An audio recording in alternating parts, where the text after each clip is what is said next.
Hey tea heads, this is Don from Mayleaf. In this video, falling in love with a classic black tea. In this video, we are going to be turning our attention to Qimen Hongcha or Keemun black tea. This video is going to go under the tea trips and the tea masterclasses playlists. If at any point in time you enjoy this video, then make sure you hit it with the thumbs up. The more thumbs in the air, the more tea videos are going to come your way.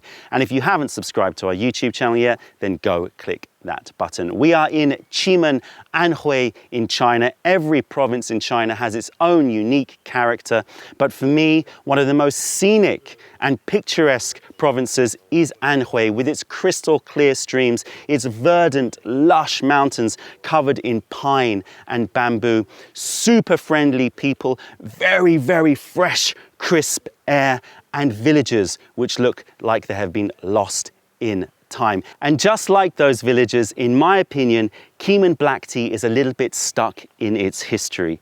Whilst the resurgence in true tea has quite rightly focused on the purity of greens and whites, the cornucopia of flavors of oolongs and the character and eccentricities of PuErh, in my opinion, not enough attention has been placed on black tea, which is why we decided to come here to Qimen to turn the spotlight onto Qimen black tea. Welcome to Anhui.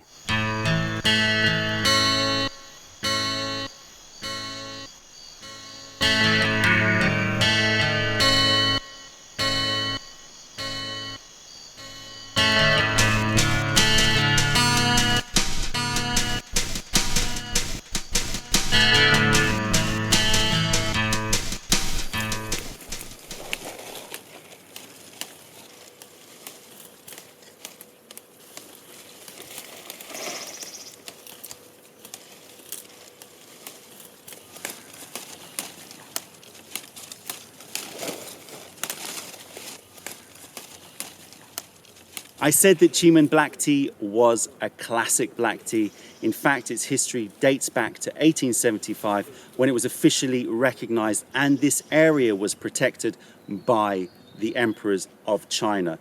The variety that's used for Qimen black tea is the Zhu variety, which is a really interesting variety, supposedly very rich in an aldehyde called myrcinol, which is a derivative of the terpene myrcene, which is found in a lot of other plants. Myrcene has a very calming effect and has a particular kind of earthy, fruity aroma. And when you smell these leaves here, which I'm going to get my nose into these, they definitely have a distinctive difference to the smell of fresh leaves that I've smelt in my travels. A lot fruitier, lot ripe fruits is what I would say. Green apples and ripe fruits, but with a kind of pungent earthiness to it in the fresh leaves. So I can definitely smell that this variety has a different character to it. The picking on it is very fine picking, a bud and one leaf or a bud and two leaves.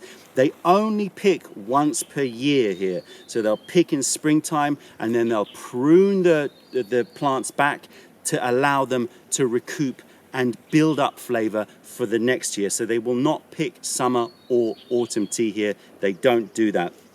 They started picking pre-Qingming, 25th of March, and usually they'll pick until the middle to the end of May. All of the tea fields from this farmer are in really good condition. The plants look super healthy.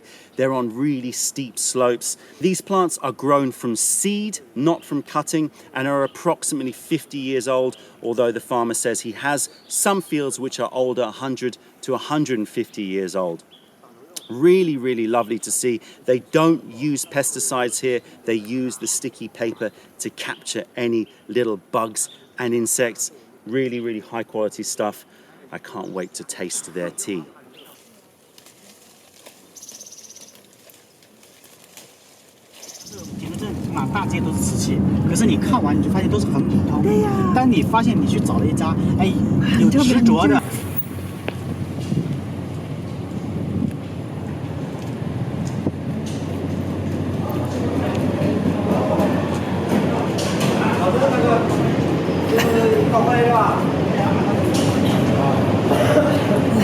It's a beautiful starry night. It's about 9:10 in the evening.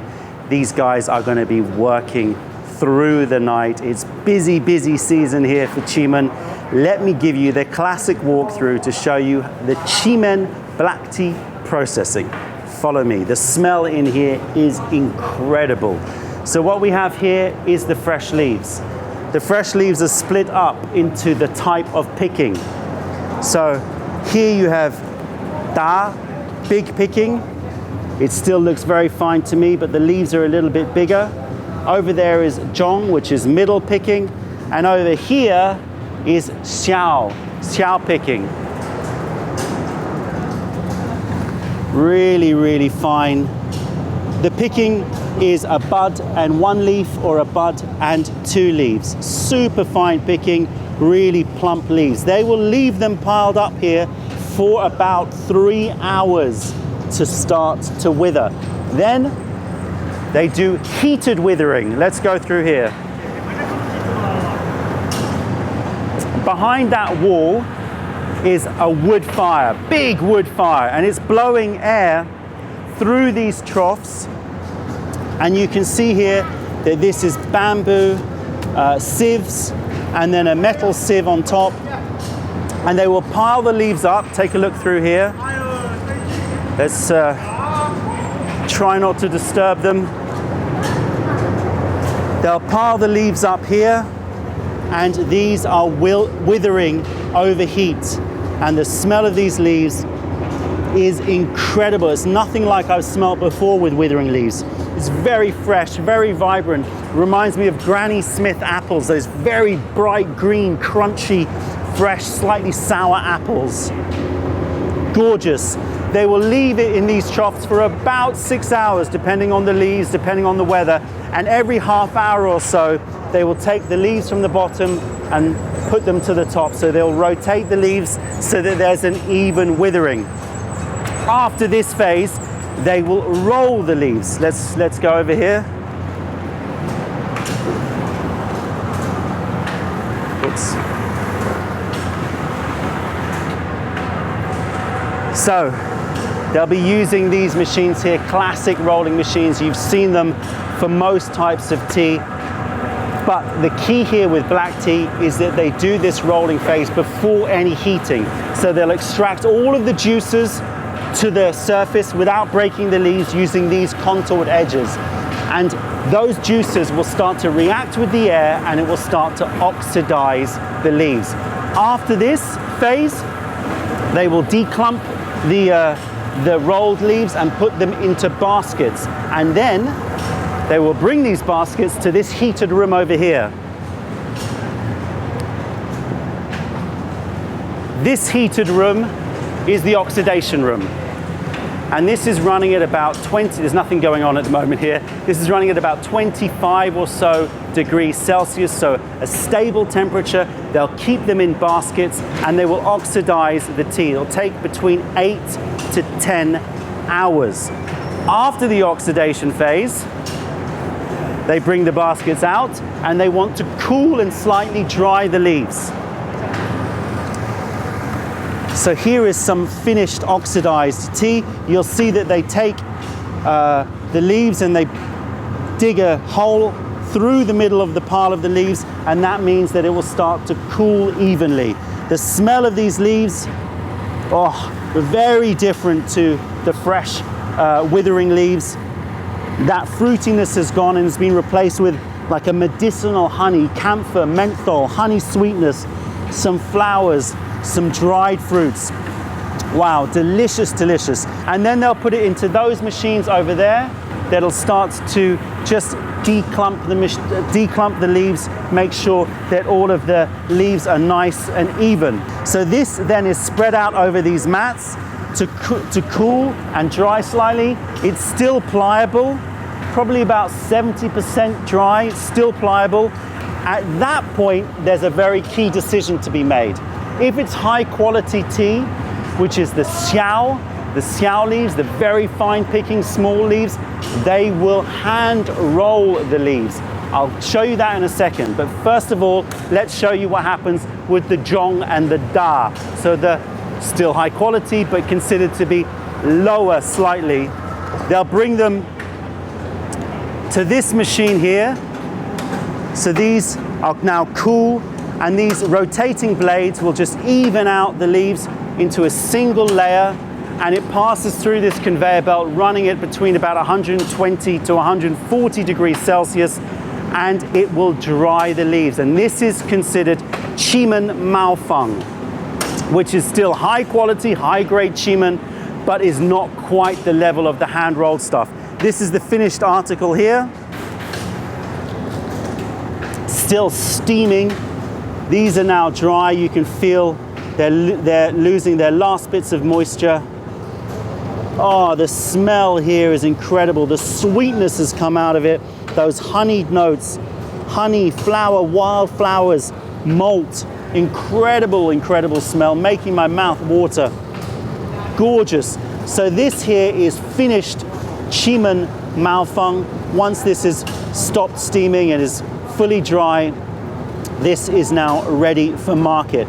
But for the truly high grade stuff, that xiao picking, there's the hand rolling phase. So instead of going through this conveyor belt system, the freshly oxidized and cooled leaves goes to hand rolling over charcoal pans. Follow me. And this is the real skill of Qimen processing right here. So you have these skilled workers here hand rolling the leaves.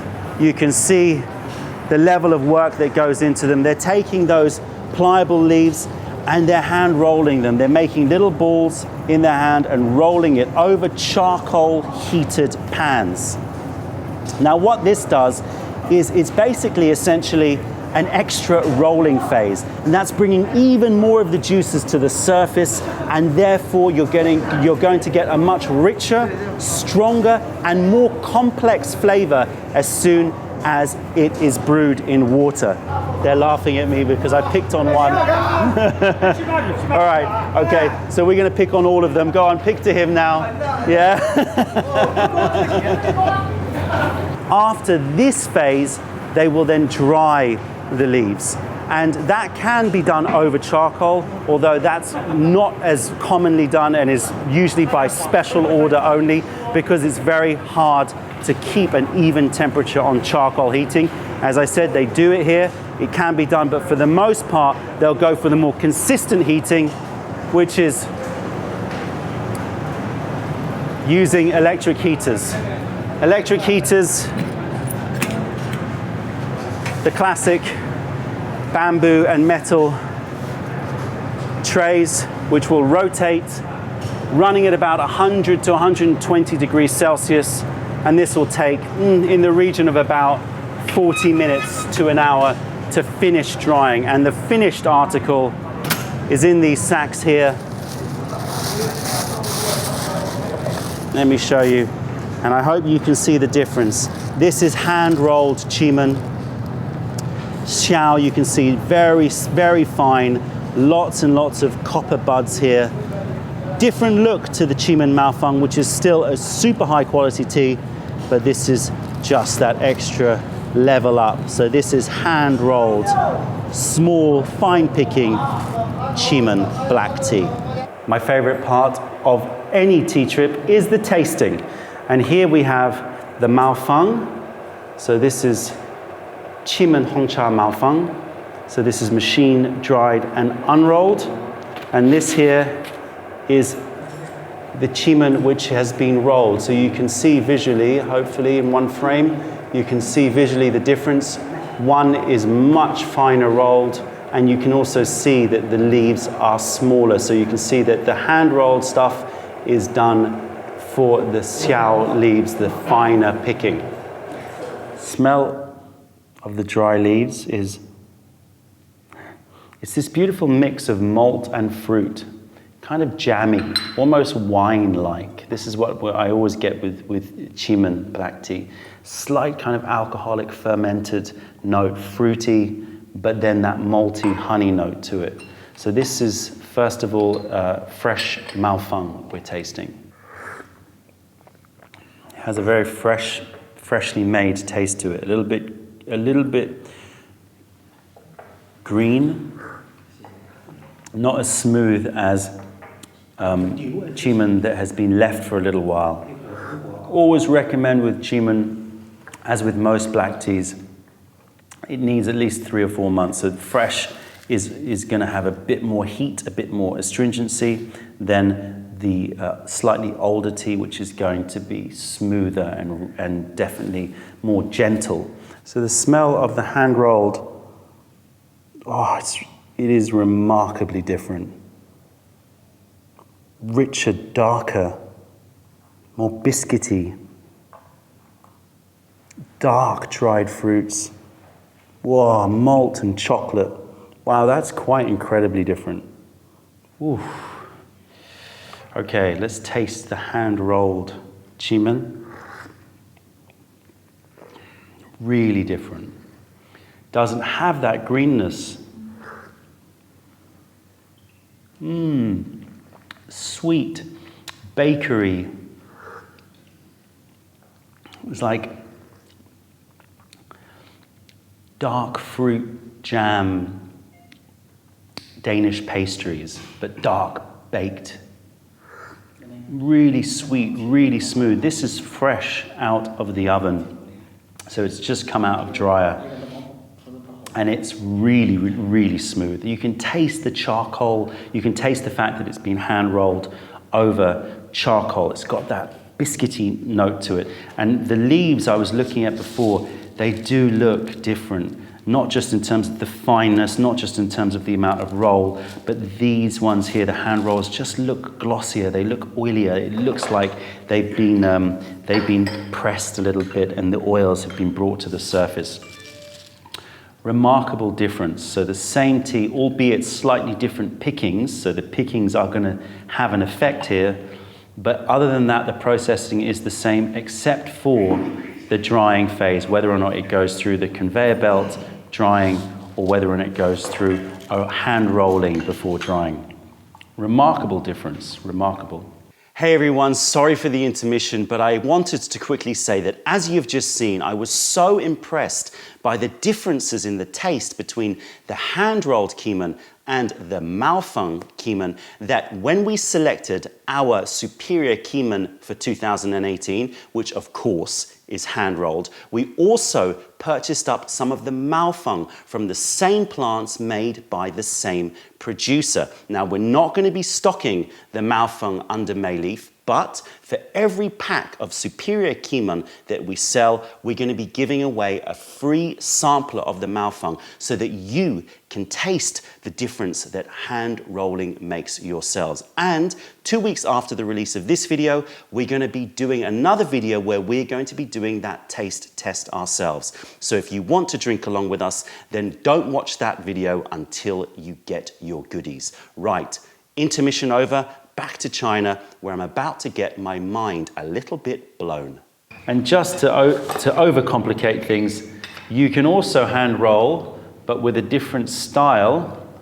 So this one here is hand rolled, but instead of rolling in a ball shape, instead of rolling like this, they roll like this. And when I ask them what's the difference in terms of flavor, in the producer's opinion, this stuff is going to be smoother than the rotating or circular rolling tea, whereas this stuff is apparently slightly stronger. So we're going to give them a taste as well to see if the roll makes a difference.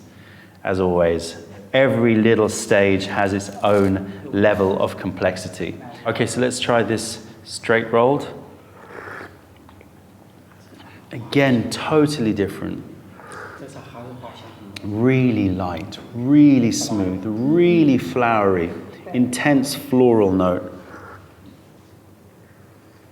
Flowers, slight honey, but nothing like the depth and richness of this one. This one's all about smooth, light, flowery, gorgeous, gorgeous tea. Wow, the difference the roll makes is quite spectacular. I would never have thought that just rolling this way or rolling this way would make such an incredible difference. It's like two different teas.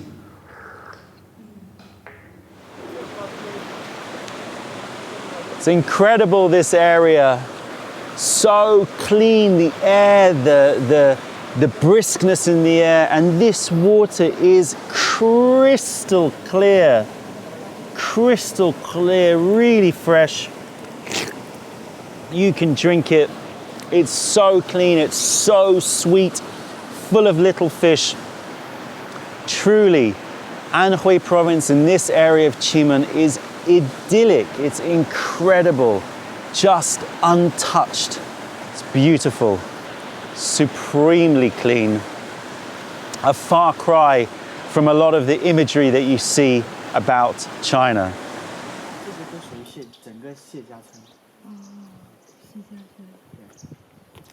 So we're here in the village in Qimen with the chief of the village here. Kindly invited us to his house where we're tasting some Qimen. This one is a Maofang, but it's a very special tea because it comes from an area where there are lots of rocks and very particular types of rocks. And so the plants are growing in amongst these rocks. So in a way, this is a kind of Qimen Yancha in a way, because it's picking up so much of the minerality from these rocks that we're going to go and take a look at them later. But the smell, again, with Qimen, it's that earthy but fruity, ripe fruit smell that I'm getting. There's some warmth, there's a bit of biscuitiness to it as well, but it's that real predominance of fruits, red fruits, dried apples, and an earthy note to it. Let's taste this rock Qimen Hongcha. Minerality is definitely there.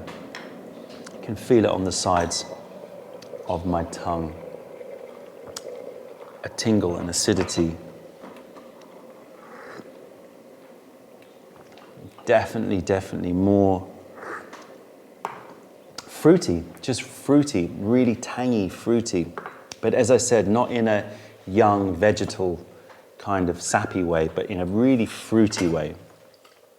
So I forgot to mention earlier that the level of oxidation makes a big difference. If you oxidize it slightly less, for slightly less time, then you're going to maintain more of those fruity notes from the fresh leaves.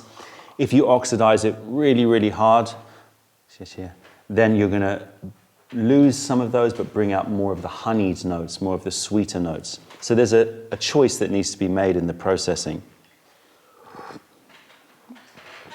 Really lovely balance on this tea. It's got the warmth, it's got the malt, but that fruit is there, and it's not something that's astringent and too young. It tastes very ripe. The fruit tastes ripe in it.